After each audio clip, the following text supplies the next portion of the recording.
La Paz, Bolivia. With the backing of the military, Bolivia's interim president, Janine Inez Chavez, met with advisors on Wednesday to appoint a new cabinet, even as backers of former President Evo Morales pledged to disrupt the new government and nullify Ms. Inez's climb to power.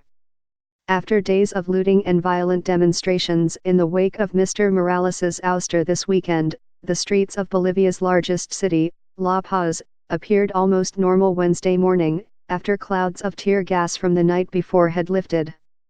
Businesses were reopening and bus and hospital service returning to regular schedules. Police officers stationed around the Legislative Assembly sat on curbs eating popped corn, leaving the staffing of nearby barricades to their civilian supporters. But the calm was uneasy the day after Ms. Inez declared herself interim president before a special session of the Legislative Assembly. The session was boycotted by supporters of Mr. Morales. They remain in the majority, even after he resigned on Sunday and fled to Mexico seeking asylum.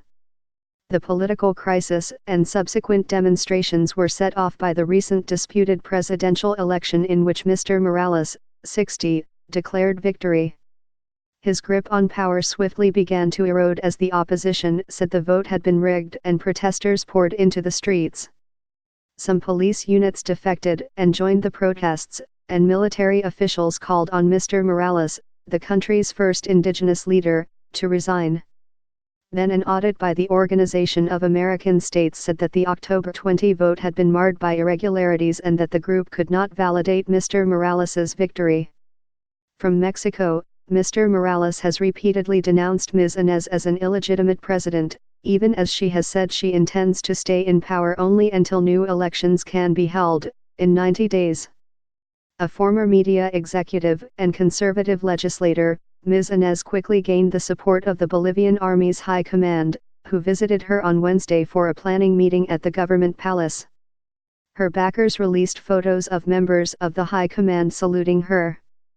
The formation of a new government appeared to have eased some of the tension around the capital. Looting and clashes between the police and demonstrators across the country have left at least 8 dead in recent weeks, according to Bolivian news reports.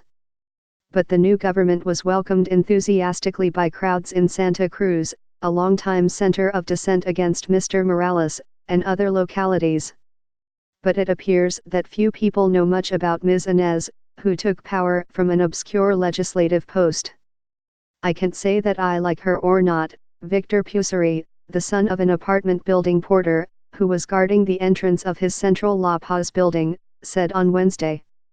But we need a leader, someone to be in charge. On Wednesday, police officers guarding the assembly said they expected crowds of Morales supporters to descend for a third day in a row from El Alto, a nearby mountain city with a heavy indigenous population. This time, they were expected to be joined by pro-Morales lawmakers who might try to retake the assembly. Some Bolivians said they were prepared. When they come, we're here to defend, said Jaramel Armas, a university student who joined the police at a barricade of corrugated metal and heavy chains. We will defend the new government and the democracy we have won.